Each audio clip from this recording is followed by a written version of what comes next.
We had everything good, going on. all Oh, good, what all the good. hell? I got to press stop, so let's just leave stop on and we'll be okay. Okay. Plus, it gives us time to warm up. Okay. Yep. Yeah, you looking good? Feeling good. Oh, here we go. Okay, we're here at the Wash from clandestine, undisclosed. My English is not good on a Saturday. Location outside of Los Angeles, maybe in Los Angeles, but in a place called Culver City. So if you know where Culver City is, then you know where we are today. I'm here with my esteemed co-host. That's right. It's a new Culver, a.k.a. Rags. How you doing, people? Rags. I like that. Oh, Rags. Well, why do you have the nickname Rags? Or did you name yourself? Tell me. Let me tell you. Rags comes from my actual full name is Anurag. Okay. But people started calling me Rags because growing up, my parents were cheap and they bought me shitty fucking clothes. Oh, wow. Interesting story. I was wearing like kangaroo sneakers and the Spud McKenzie shirts. You know, wow. This shit no one, it was on sale at like places like fucking Bradley's. I don't know if you guys remember that store. Oh, I remember Caldor. You know, so people call me Rags. I mean, first it was like an insult kind of, but then you know how nicknames are. They go from being an insult to just a part of you and you're proud of them. Especially when you take it and you turn it and you empower it. Use a name and you empower yourself with it. That's actually a very higher level of psychology, to tell you the truth, Anu. Absolutely. It's a real high level of psychology. You actually take something that hurt you and turn it into something that empowers you. Empowers you. And you know, the people who called you those names, now they have to call it to you in a name of power instead of a name of mocking. In a way of respect. No, what was your...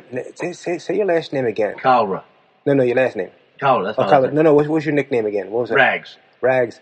Okay, so where's Ragul? You said Ragul? No, Rags. Raagz. But what is that from? India. Because you said a name before. Punjabi. And it was very... So my full name is Anurag. That's a gangster. Rag is gangster, dog. Rags, you know what they were trying to do? They were trying to take the power, it's the thing out of your name, because that's a powerful name. I don't want that dude after me.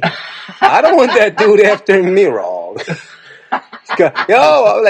Somebody you have to pay thousands of dollars to. Rags, man, fuck Rags. You owe me $1,000. Fuck you, Rags. Anurag was just so hard for white people and black people and anybody else to say. They let it. Like, what the fuck is this?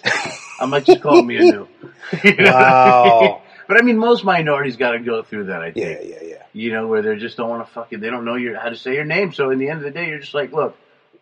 Now we're in a new age. 30 years ago, we changed our names. Yeah. You know, for the white culture. But now people are like, no, my fucking name, you better call me. You know, they get offended now. So. Well, as they should, because what's their name? They should, but it's also like, look, in the end of the day, if your name is the only thing that can, you know, kind of represent you as a person, then who the fuck are you? Exactly. I think your name is just a label, right? But everything else about you is what follows suit, right?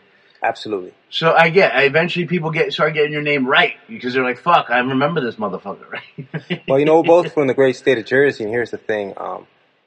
They used to mess my name up, too. My last name is Joseph. But they'd always say Josephs. Like, they would say Josephs, and I'd turn around like my brother just ran up. Josephs. Oh, what? Josephs. Oh, no, where my brother come from? He's supposed to be at home today. Josephs. The Josephs. It sounds like a new sitcom that's going to come out. I'm saying, finally. They'd be like, Josephs. And I'm like, yes? Get over here and run 10 laps. Because I was like, that's not my name, Josephs. But, you know, you can't correct people, especially when they're superiors like teachers or gym teacher. Oh, yeah. You can't correct. That's the thing. You don't want to correct them. You don't want to bring attention to yourself. Exactly. Like, let's just move to the fucking next thing. Well, in your case, how did you become DMJ? DMJ. Okay, so my name is... David Michael Joseph. You know, I go by Jude on... I like to use a lot of names to kind of confuse people. Why Jude? Jude, okay, so why pick Jude? Jude is the whitest fucking name. Yeah, hey Jude, exactly. You know, but I kind of like it, though. But, you know... You obviously like it, but that's a good thing. It's like you're not going to allow fucking stigma to... Oh, no. Well, it actually came from a dark place. Here's what I did. Okay, so here's the whole story behind Jude. Jude is from Judas. Yeah, well, that's what I figured. It's someone associated with the Bible. So I picked Judas for two reasons. Number one, I thought nobody on Facebook, because I was ahead on social media before a lot of people were. So I was on Facebook, I was on MySpace, I don't know, I was just on all the social media platforms very early. YouTube, I have videos from like the early 2000s on YouTube.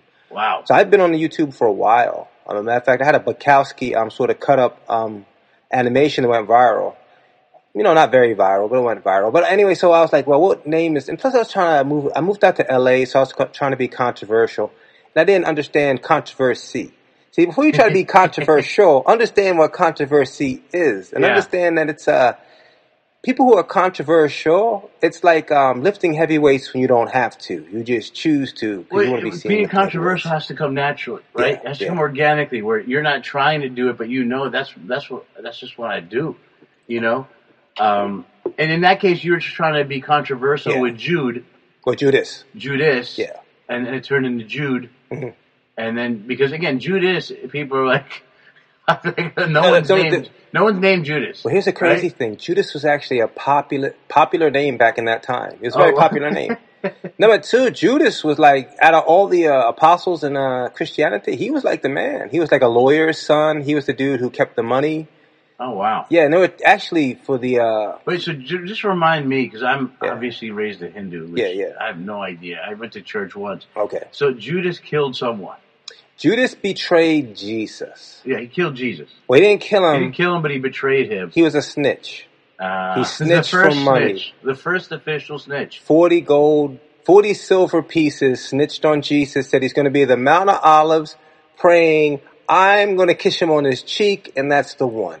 So... What does that mean, even? Well... Wait, so did Jesus took the money or something? No. Jesus doesn't need money. No, Judas... He turns bread into... okay, into bread, wine, all that. Here's a story that I heard. Okay, so Judas had been using the money, because he held the money when Jesus and the disciples... So, Judas was the lawyer's son. Yes. And so he had the dough. Judas Iscariot. Judas Iscariot, and he had the money. Had the money. Controlled the funds. Had the bag. Judas had the bag. He held the bag, but he was robbing from the bag. So he was basically scheming. Just like taking a little bit from the bag. Just a little bit. Yeah. A little bit off the top. Yeah. So he needed to get the money back. So people from the Sadharan or the Hebrew priests at the time, which were political as well. It wasn't just very political, right? Yeah, so it was more it was the politics that actually got Jesus crucified. It was the politics, because they were afraid that the Hebrews or the Jews at that time would uprise, because they were having a hard time controlling that part of the population, because they were very rebellious. So Judas was officially, was he religious? Very religious Jew? Oh, they were all Jews. Yeah, but very religious Jews. Yeah, they all recognized. Well, no, see, okay. The thing with Jesus was he was one of the controversial figures, because he was a practicing Jew who would go against the Torah. Like he went against the great book. He said, and that's when he created his own book, right? Well, no, he never created that book. Oh, he didn't. No, those are people who wrote the book after him. Like those are people who he never wrote anything down. So basically, the people that were following him, that were obsessed with him. Yes. They after he died, they came. They wrote the book, but he never wrote anything. He wasn't journaling. Wow. So this all comes down to the whole fucking thing comes down to Judas had the money. Yes. He snitched on. How did he snitch? He told I didn't know this. It turns out that the Pharisees, not the Pharisees, Sadducees. Those are the Jewish high priests. I might be wrong. Wish we had a fact checker, but they had heavies. They had people who carried out their work. So they wanted to round up Jesus and bring him in.